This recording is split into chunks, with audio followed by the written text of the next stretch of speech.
Alors Idebio est né en 1993 dans le domaine des biotechnologies.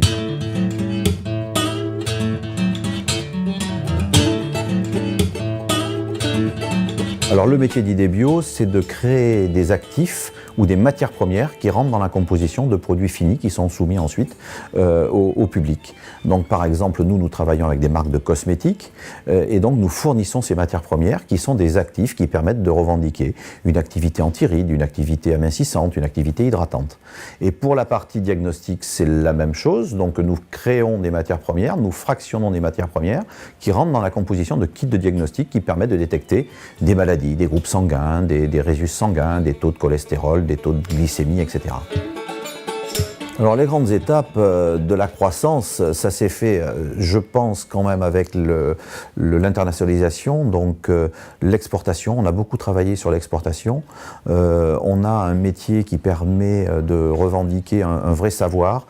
La France est quand même leader dans son domaine des biotechnologies, et notamment dans le domaine de la cosmétique et même du diagnostic.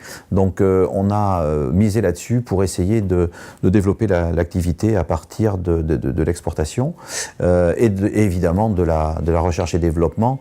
Donc aujourd'hui, je dirais que l'entreprise ne peut continuer à vivre que si elle innove et que si elle exporte. Alors, le marché export représente à peu près 40% de notre chiffre d'affaires aujourd'hui. Et on espère évidemment le développer encore plus. Essentiellement en Europe quand même, et puis il y a des pays un peu plus exotiques. On vend des produits pour la cosmétique, notamment en Nouvelle-Zélande. On vend des produits pour le diagnostic au Brésil. Donc voilà, c'est assez... En fait, on va où le marché est, où on a la demande. On ne fait en fait que subir, je dirais. On est un peu offensif, bien sûr, sur un certain nombre de pays, notamment européens. Et puis après, en fonction des salons sur lesquels nous participons, nous avons des contacts avec différentes entreprises ou différents distributeurs. Et donc, on décide de créer ou pas des liens et de travailler ou pas avec eux.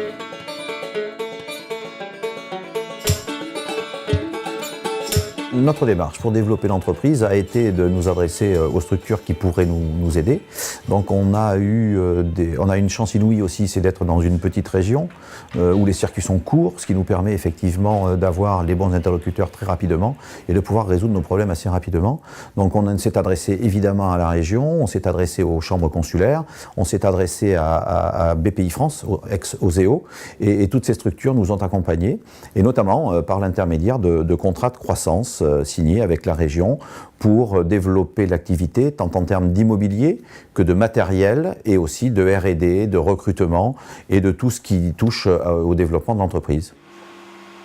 Alors en fait, le contrat de croissance nous a permis de passer en 2007, où nous étions 12 personnes avec 400 mètres carrés d'ateliers et de bureaux, à passer à aujourd'hui 2200 mètres carrés avec 24 collaborateurs.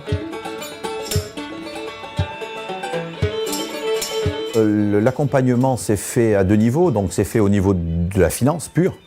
Donc on a eu effectivement des subventions pour l'immobilier, pour l'investissement matériel, pour des recrutements de cadres aussi, et puis on a aussi un accompagnement avec des consultants. Je pense notamment à l'accompagnement pour l'ISO 9001, pour l'ISO 14001, où on nous a aidés sur des accompagnements par des consultants sur des domaines spécialisés.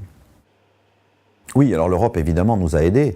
Alors pas directement, je dirais. Nous, notre interlocuteur, c'est la région, et la région est allée chercher auprès de l'Europe des crédits qui sont revenus dans l'entreprise. Donc c'est effectivement, notamment pour l'immobilier, nous avons eu des fonds FEDER qui nous ont accompagnés à des hauteurs qui sont significatives.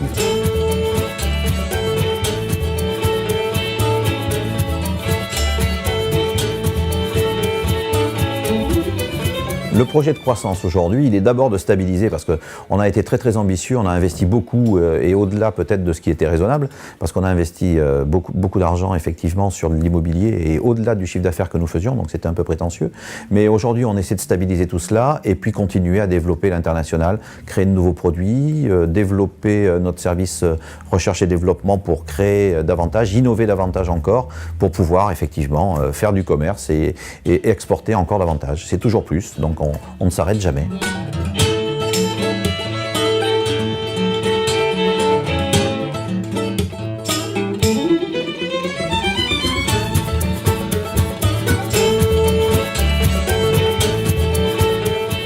les aides qui nous ont été accordées nous ont permis aussi de structurer en termes humains l'entreprise, en termes de services. Ça veut dire que les aides nous ont permis de structurer un service qualité, un service réglementaire, un service marketing, un service commercial, un service recherche et développement, et que tout ça fait qu'aujourd'hui, l'entreprise Idebio est structurée pour pouvoir aller avec des atouts à l'international et à pouvoir répondre à la demande de sa clientèle.